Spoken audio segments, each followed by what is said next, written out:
Wherever there are shadows, there are people ready to kick at the darkness until it bleeds daylight. This is Bleeding Daylight with your host, Rodney Olsen. Thanks for listening to this very important episode of Bleeding Daylight. As well as sharing his personal story, today's guest has some extremely valuable encouragement and guidance for parents, especially dads. I'm convinced that sharing this episode will be of great benefit to many families. Please subscribe to Bleeding Daylight and connect with us on Facebook, Instagram and Twitter.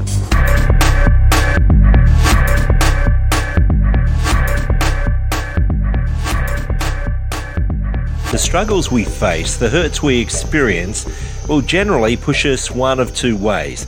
They can continue to harm and destroy us long after the events that initially caused us damage, or they can be the driver for transformation. Of course, even when we take the road of transformation, there's no guarantee that it will be easy or painless. Today's guest has not only seen transformation in his own life, he's actively empowering others towards transformation. Ryan Roy, welcome to Bleeding Daylight. Hey, thank you so much, Rodney, for having me. I'm excited to be on the show today and share a little bit of my journey. The hurts in your life began so very early. What are your earliest memories and how did they begin to shape you all that time ago? Wow, we jumped right in, didn't we? So, one of my earliest memories is when I was 5 years old. It was right before Christmas that year. It was the day that I realized that my father had abandoned me. I was laying in bed. My parents had been divorced. And I had spent the weeks with my father, and I was spending a weekend with my mother. And because I was such a good kid and it was right before Christmas, I was sharing with my mother what presents I wanted under her tree at her house and what presents that Santa was going to deliver at my dad's house. And in that moment, my mom said she had to share something with me. And what she shared is that I would no longer be going to my father's house. In that moment, she assured me that Santa would bring all the presents to her house. I think that was her way of comforting me at the time. Many years later, I did some personal development, and they asked me, what did I do in that moment? How did I react? And my response was, I believe I was just strong for my mother. That's no burden that any 5-year-old should have to put on. We should never have to be at that age strong for our parents. So it was a very, challenging time. And I grew up and I realized that through life, I've always tried to be really strong for others as I was at that 5-year-old. So that challenge continues throughout life today, even though I'm very conscious of it. You weren't the only child in the family, but there was a big age difference, I believe, between you and your siblings. Yeah, so I was, it would get a little bit deeper into the story, but my mother gave birth to 5 children, but she had multiple marriages. So in and out of marriages, there was actually a total of 10 of us, and I was the baby of everybody. And my next closest sibling in age was 7.5 years older than I. What was it like going forward from there? As you say, your parents had already been divorced, but there's still this being brought up in that time of your mum being a single parent, I guess, in and out of marriages. What did that mean for you as a child? Well, I guess it created a level of instability, right? Finances were challenging. As my mom had 5 of us, me being the youngest, she was at her last marriage, but there were still men that came in and out of her life. My siblings were older. They were experimenting with things that fortunately I never experienced, but, I watched my brothers get arrested. I remember hearing a conversation where my sister, probably around 15 or 16 years old, got rushed to the hospital because she was found drunk in a snowbank. I saw my brothers and even my sister do drugs, smoke marijuana, snort cocaine. It's not an environment necessarily that you would ideally for a young man to grow up witnessing. I will say this, though. My mother just worked really hard and did the best she could. She wasn't part of that. Like, my mother never drank a drink in her life, never did a drug in her life. She did smoke cigarettes, but that was the extent of her use in any way. I'm always interested to find out when people discover that what they're experiencing is not normal, because when we're immersed in it, that's all we know. So for you, this must have seemed like, well, this is how everyone lives. When did you realize it wasn't? Yeah, Rodney, that's a fantastic question, and thanks for asking it. I think at a young age, I grew up in Connecticut. For those of you who are unfamiliar, Connecticut is in the northeast of the United States, and then we moved when I was 7.5 years old down to South Florida, which is in the bottom southeastern portion of the United States, about a 1,500-mile difference. And at that point, I was in the third grade. And I started, I think around that age, third and fourth grade, as children, we start to do sleepovers at other people's houses and things of that nature. And I slept over a friend's house, and there wasn't the chaos as I will describe it today. There wasn't the in and out of people in and out of the house. There was structure. There was consistency. There was, my mom worked long hours, so there was always food in the house, but I kind of had to fend for myself at a very young age. Mom was there, and she cooked us a meal and asked us what we wanted to do. And there was a bedtime, and there was a bath time. And I went back home, and I was like, well, that's not what I normally experience. So I think I would have to say around third or fourth grade, 7, 8, 9 years old. Was that a sense of hope for you in knowing that things could be different? Or was it more a case of, well, that's how everyone else has got it, but this is how I'm stuck? Another fantastic question. I think as time went on, I don't think in that moment I thought it was a sense of hope, but I realized there was another way. And if I were to find that then, it would probably a better way of living. And I think it was a sense of hope because I knew there was another way of living that was, for lack of a better term, more comfortable than the way I was living. And it was something that I could strive for because I didn't just see it on television, right? I actually witnessed it, and it was just happening 2 blocks down the road at my friend's house. You say that you saw your siblings go through things that they shouldn't have been going through dangerous and risky behaviour, and you managed to stay out of that. What did you do in the place of that kind of behaviour to keep yourself away from it? Man, you must have done this once or twice because these are actually really fantastic questions. I witnessed what it was doing to my mother at a young age. So as she was dealing with them going in and out of, jail or juvie or detention centers or whatever it may have been, or in and out of hospitals, I think she had a conversation. She goes, "I hope you never do this to me." And I think that always stuck with me. If she didn't actually have that conversation, I had it with myself. I didn't want to hurt my mother the way they were hurting. So I always, again, trying to protect my mother, didn't want to have that experience happen for her. So what I did personally is I dove into sports. Now, again, my mom didn't put me in Little League or soccer or anything like that, but at school, I would show up to school early, and a bunch of friends and I would play American football for 2 hours before school even started. At lunch, we'd play football, and after school, I would play football. And as I got older, that led into, I lived really close to a beach, headed to the beach a mile down the road and playing beach volleyball. I'm still wondering, though, for this young man that we're talking about who has experienced such a fractured life to this point, there's this sense of empathy that you have for your mother and you're not wanting to disappoint. I guess part of it is wanting that acceptance and wanting that from your mum, but it's an empathy that sounds like it goes beyond that. Where do you think that's come from? Oh, my mom's a pretty amazing woman in a lot of ways, right? Has gone through a lot of hard things herself. Not knowing that at that age, I think my mother always, even though was extremely busy, always took the time to sit and talk. I feel as though what little time she had free, she actually spent teaching me really important life lessons. When my siblings were going through some of that in and out of jail and things of that nature, I remember her at a very early age. You asked about my earliest memories. This is another early one, probably right around that time, maybe 5.5, 6 years old. where she had a conversation with me about right and wrong. She says, listen, I've done my job. I taught you right from wrong. And there's consequences for actions in life. And I think it's because one of my brothers had just gotten arrested that week, and she was frustrated, and she just wanted to share this lesson with me.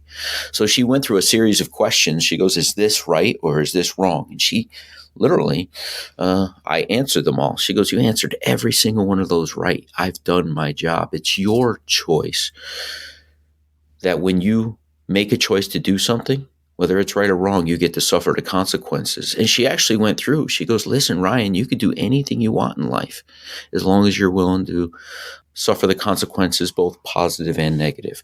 And she says, so if you were to kill somebody, what could happen? I was like, I guess you could go to jail for life. She goes, yes, so you can do that if you want to.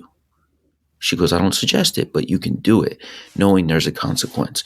And I think I've always known about consequences based on that, or even thought about consequences. So that helped me growing up. Hey, do I want to do recreational drugs with my friends or not? There's a consequence to that. And I've seen what the consequences are to that in my own family's life.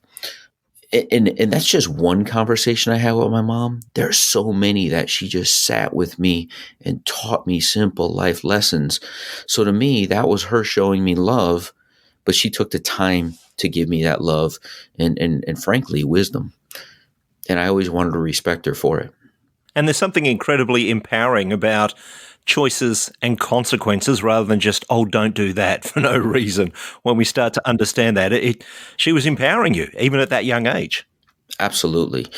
We could call it what it is, but as a believer and a man of faith, I look back and I feel as though I could have gone so many different directions in life, but I always feel like I had God's hand on my shoulder, even though I didn't have a relationship with him early on in my life. As I look back, there's so many choices I could have made. And we could say that, mom gave me that wisdom, but I think God gave her that wisdom to impart onto me. Where does life lead from here? You're into sports, and I imagine that you're becoming quite good at it. Does that lead anywhere for you? Yeah, absolutely. As we described, it was kind of an escape for me. None of my siblings had ever gone to college. College wasn't something that was ever spoken of in my household. It was like, hey, you're going to go through school. Your job is to go through school. That's what mom knew. And school was to graduate from high school. That was the expectation. There were no further expectations. But because I drowned myself in sport, spent so many hours on a beach playing volleyball, I did get pretty good at it. And at some point in my junior year in high school, I was offered a scholarship to play volleyball in college. And very unexpected. I remember when the scout came to the school to watch my teammate, who was a senior, play. Oh, wow, it's drumming up a little of emotion. I remember saying to coach, I got to play my... Excuse me. I have to play my best game because I want Josh to get this scholarship. Oh.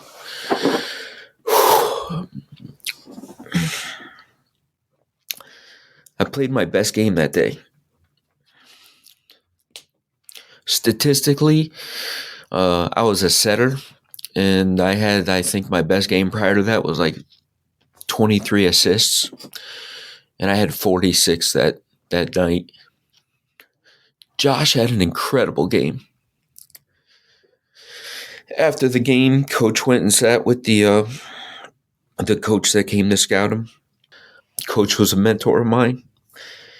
We'd often get on the phone after a game, talk about the game, talk about how we can improve, talk about the upcoming opponent. And I said, so is Josh going to get the scholarship? And he says, yeah. He goes, but I have some good news for you. They want you to. Very pivotal point in my life. It's obviously very powerful when there's a man of influence who's putting their faith in you, something that you've not had to this point in your life. Yeah, absolutely. And he was actually a friend of mine. He wasn't much older than I. He had gone to the same school. We hadn't attended school at the same time, but he was just 4 years older than I. And he came to coach the volleyball team. I knew him from playing on the beach. And I trusted him to guide me, right? Because I had no other guidance. So the camaraderie of playing on a team, being needed, wanted, and being a significant part of a team played a very instrumental role at that point of my life. Because like I said, not only did it get me a scholarship, but prior to that, it gave me purpose. It gave me a reason to go to school, because school was a place for me to go play football. For whatever reason, the academic part of it wasn't important. It wasn't stressed in my house, right? Survival was more important. I often say I was, in survival mode. I was worried about if I was going to come home to a house that had, a VCR stolen and sold for drugs, or if another one of my brothers was being arrested, or if, I didn't know what I was going into when I went home. So leaving for school early to play football and staying after school late to play football or go to the beach and play volleyball was because I didn't really care to be at home. Having a structure of once we got into high school, and there were structured sports in high school, and having a coach pour into me, and I'll share this, we actually won a championship, and being a focal point of that championship team and them relying on me is a big why for me to show up to school, because the academic portion wasn't difficult for me. It just wasn't much of interest to me. So you've learned what it's like to have people who believe in you, who trust in you, who are helping you to put this structure in place. But I'm sure that there's still this yearning to connect with not just a father figure, but your father. Did you try and reach out to your dad? Yeah, so going through school, graduating, getting a degree, getting multiple degrees. I got 2 degrees coming out of college. I did a dual major, getting my first job, being much more successful than I thought I would be just a few years earlier. I had this yearning to share that with the man who created me. I can honestly say, even to this day, even with all the reflection, that I don't think I ever had the strong desire prior to that point to reach out to my father, really know who he was. But at this point, I considered myself successful, and I wanted to share that with the person who created me. I had this thought of, wow, I'm a pretty amazing guy. And I've done a lot of good things. There has to be a man out there that created me that would want to know this, and that would want to be proud and say, hey, I'm proud of you, son. So I knew my mother knew who he was. I knew she knew where he was. And I went to her and I said, Mom, I need to know. I need to meet my dad. And I'm going to go do this, as I know where he is and I know how to connect with him. I just want to give you an opportunity to share your side of the story, because I've never asked, because I want to give you that opportunity. So is there anything that I should know? And Mom basically said some superficial things. It didn't work out. And what I do remember, because there wasn't anything significant in that conversation, is her saying, and tell him that he still owes me a couple years of child support. And my immediate thought was, oh man. I thought to myself, I'm not going to ask him to pay child support. That's what I'm not going there for that. That's something you would have to do. Long story short, shortly after that, I meet him. I sit in his living room and we have a 4-hour discussion. And I think it was just my sales pitch of what a great person I had become. I showed him my accolades from school. I showed him my degrees. I showed him pictures of my big office overlooking downtown Miami. And then at the end of the conversation, and he just listened. And I thank him so much for this. He listened to me for all that time. And I said, and I just have one question after all of this. Why did you not reach out? Why did you not want to be a part of my life? And he says, I don't want to badmouth your mom. She's obviously done an amazing job as you're an amazing young man. But you asked me a good question, and I want to tell you my truth. As much as I would like for you to be my son, I don't believe that you are. And he gave me his reasons. And in that moment, Rodney, I think I was strong once again. And all I said to him is, I said, that's your belief? And are you willing to take a DNA test to prove it? Because I would like to know. And he agreed to do so. So we took a DNA test, and 6 weeks later it came back that he was not my father, which led to a lot of hurt and betrayal from mom and 10 years of a lot of anger as she didn't want to answer my questions. But as I brought it to her attention, she very nonchalantly, once I got the DNA test back and told her that he wasn't my father, she very nonchalantly said my biological father's name, which brought up even more anger because I told you I gave her that opportunity to share anything that I might need to know going in to meet the man on my birth certificates, So I was hurt, anger, felt betrayed. I had been what I felt as abandoned by my father at age 5. Now I'm being betrayed by my mother. Not a lot of answers over the next 10 years. And I just, like I did in high school, I buried myself in a career and work and felt lost. I can't imagine how much that would have hurt, because there's this mum who has always been there, not always done the greatest job, but certainly always tried to do the greatest job. And to find at that point that she had misled you towards who your father was, it must have been a deep hurt. Yeah, absolutely. It was a deep hurt and a lot of anger. I'm one who likes to communicate, and I probably didn't communicate as best. I communicated as best I could at the time with the hurt that I had. But there were a lot of letters asking for answers. There were a lot of phone calls. There were a lot of, Mom, please explain to me what went on. Because I was just trying to figure it all out. And again, had this hole in my heart. So much so that I was in and out of relationships with women. And I almost vowed to myself subconsciously that I was never going to have children of my own, simply because I didn't think that I wouldn't be a good father necessarily. I thought that I didn't have an example of what it looked like to be in a healthy relationship, didn't know what that looked like, and feared that I wouldn't be able to stay in a relationship, and therefore anyone I brought into the world may experience the same experience I had, and that is of a broken parent household. And I didn't want to bring somebody into that experience knowing the hardships that it caused myself. You mentioned before that even at that point you weren't a person of faith, but that you knew God was working in the background. And I strongly believe that God had something else in store for you, because you weren't going to stay without a steady relationship or without steady children, were you? No, I wasn't. And thank God for that. I told you I buried myself in work, and I suffered some hardships in that, as I didn't have a lot of guidance and mentorship. So although I became successful in a lot of ways that people would consider success, a lot of money, cars, houses, it all fell apart in 2008 when the real estate collapse happened in the United States. I suffered a bankruptcy.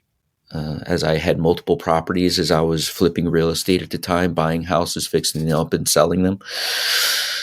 And it was a low point in my life, because I was at least good at that, and I wasn't even good at that anymore. I told you I never really did drugs. I never drank, but for a 6-month period, I must say that I sat at a bar wallowing in my own stuff. I didn't share with anybody what was going on in my life. At the end of those 6 months, knowing I had to file for bankruptcy, and every last dollar dwindling out of what bank accounts I had, and the credit cards knocking at the door, and the debt just surmounting to 7 figures, I had a conversation with myself. And it's interesting because it was right before Christmas again, as the new year was about to roll around. And I had a conversation with myself at this point. I didn't have a relationship with God, but it said, Ryan, this is not you. you know better, you can do better, and sitting at a bar for way too many hours each day and each night is not ever going to get you where you could go. You're a fighter. You've always been a fighter.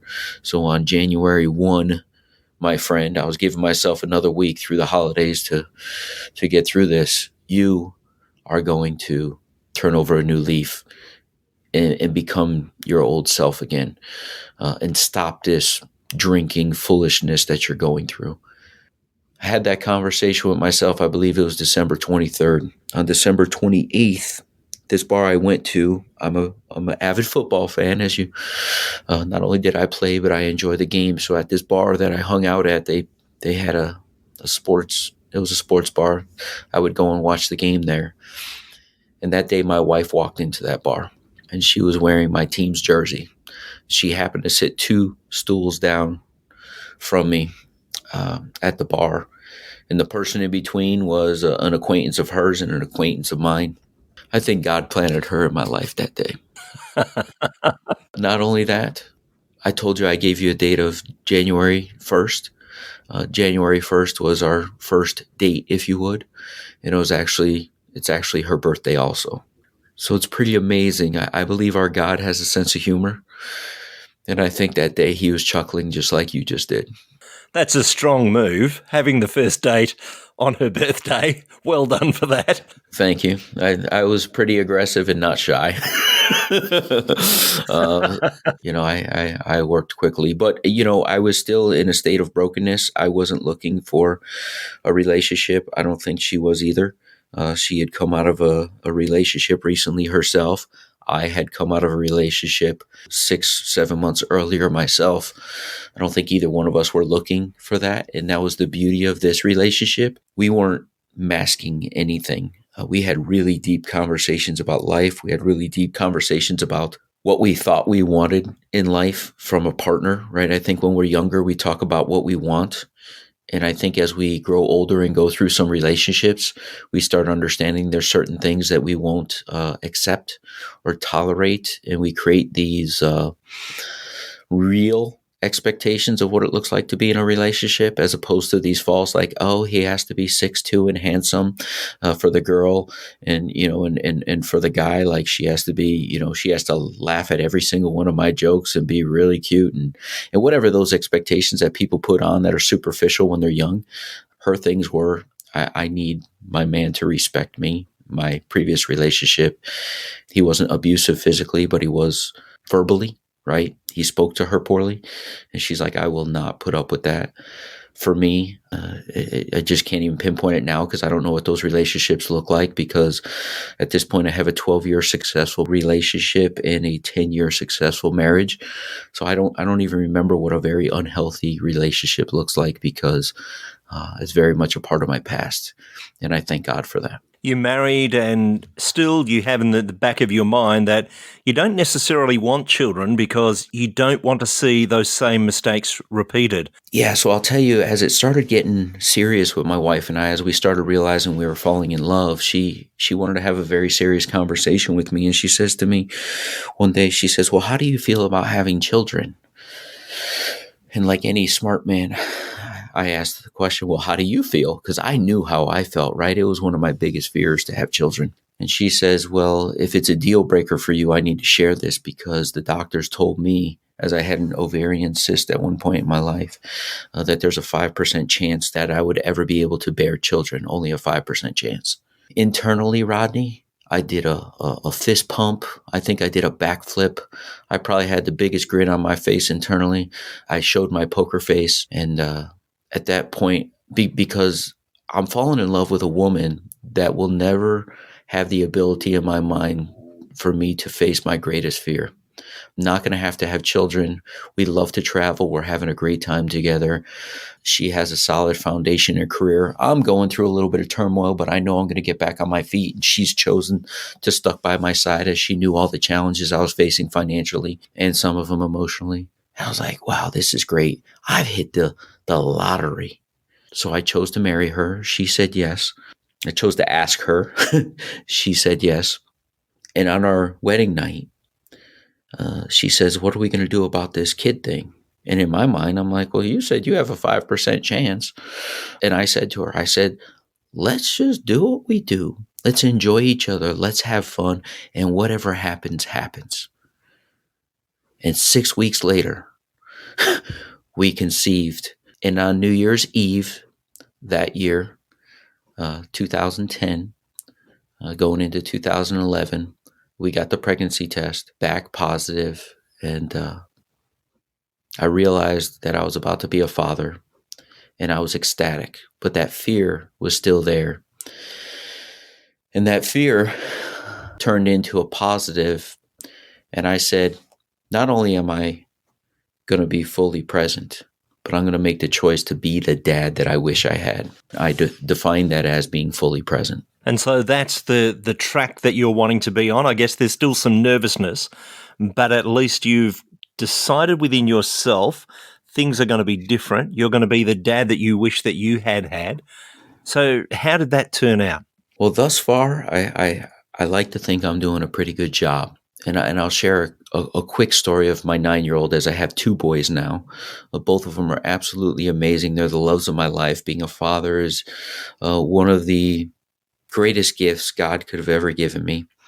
And I'm so grateful for it, because it allows me to relive my childhood in a lot of ways through them, right? We get to play sports, we get to do things, but I get to see the joy in my boys, and it's not an escape for them, right?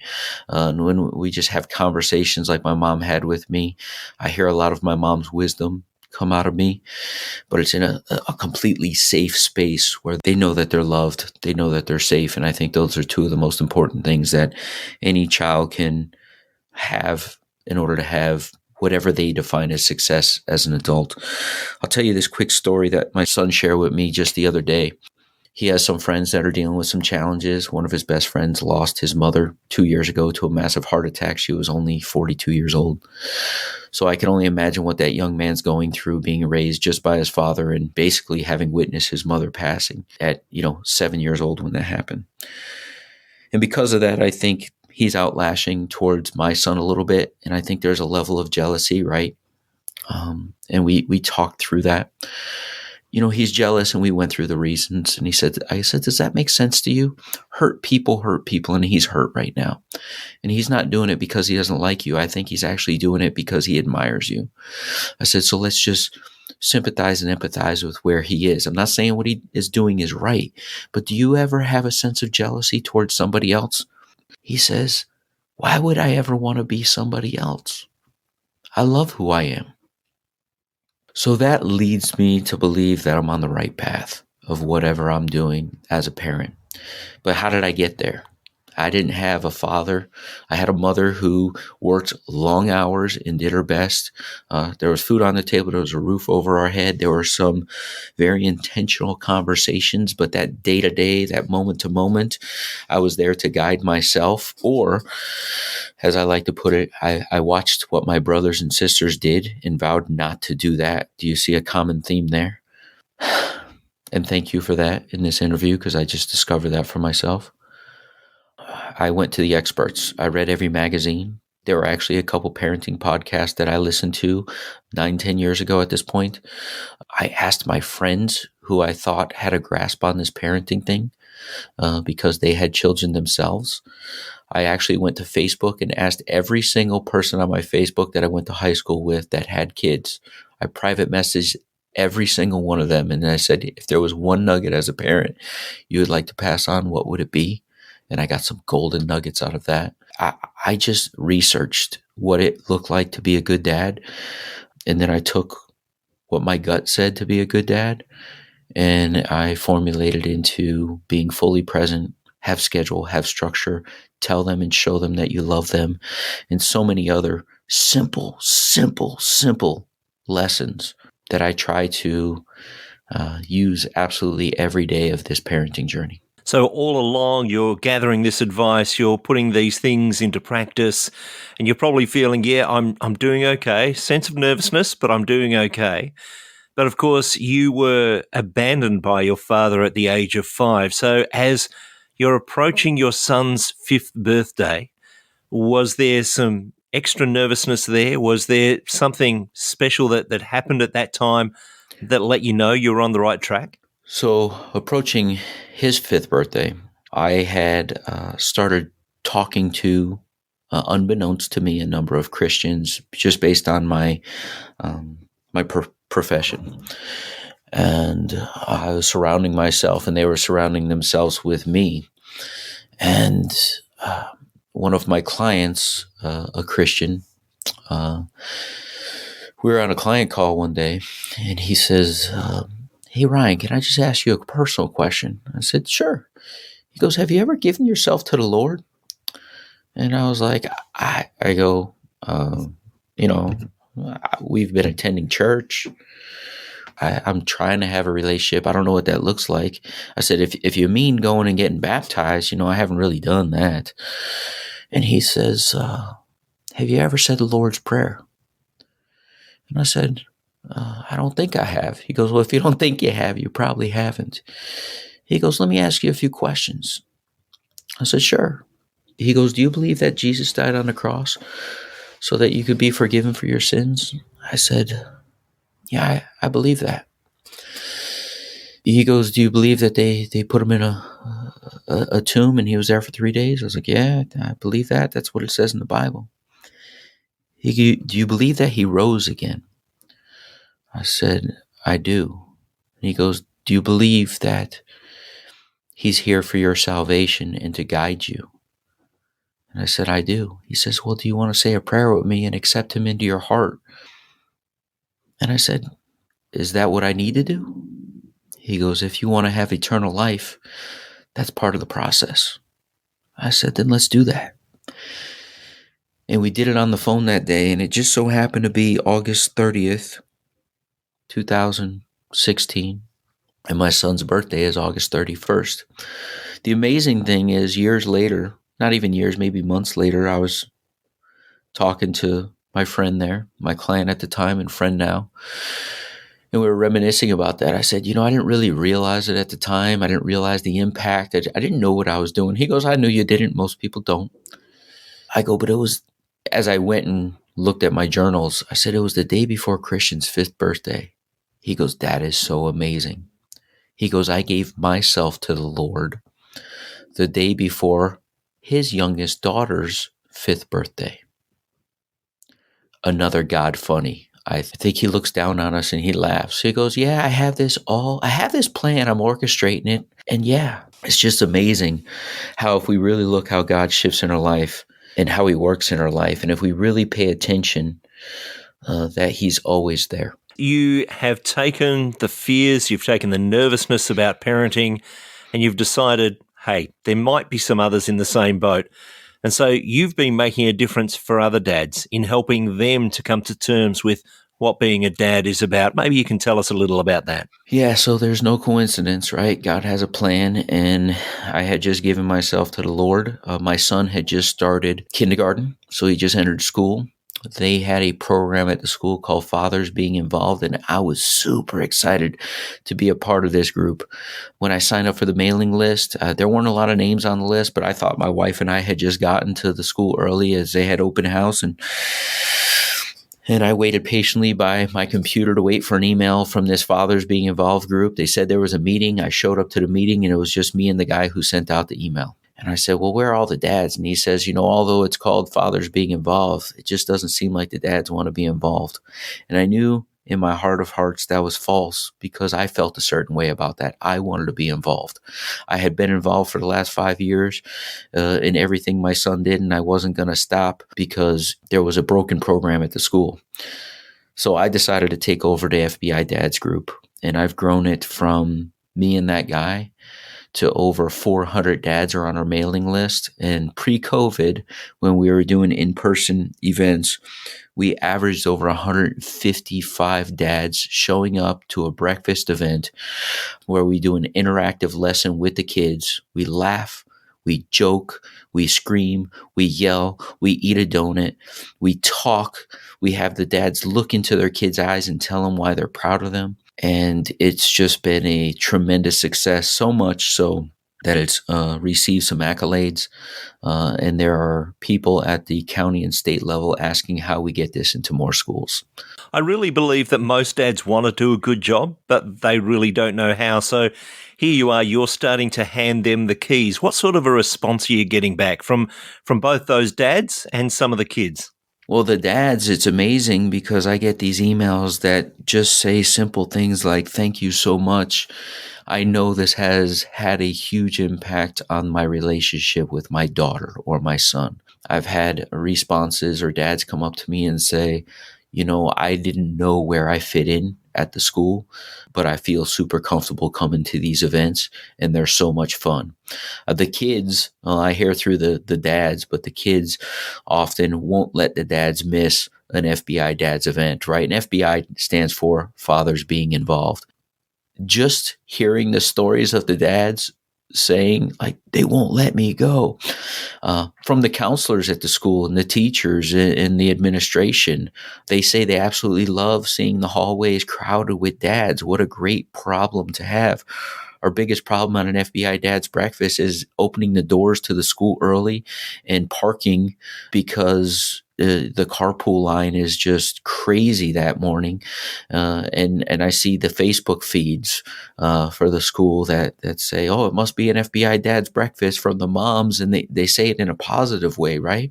It's great to see so many dads flood the hallways. We're glad that we have such a positive impact.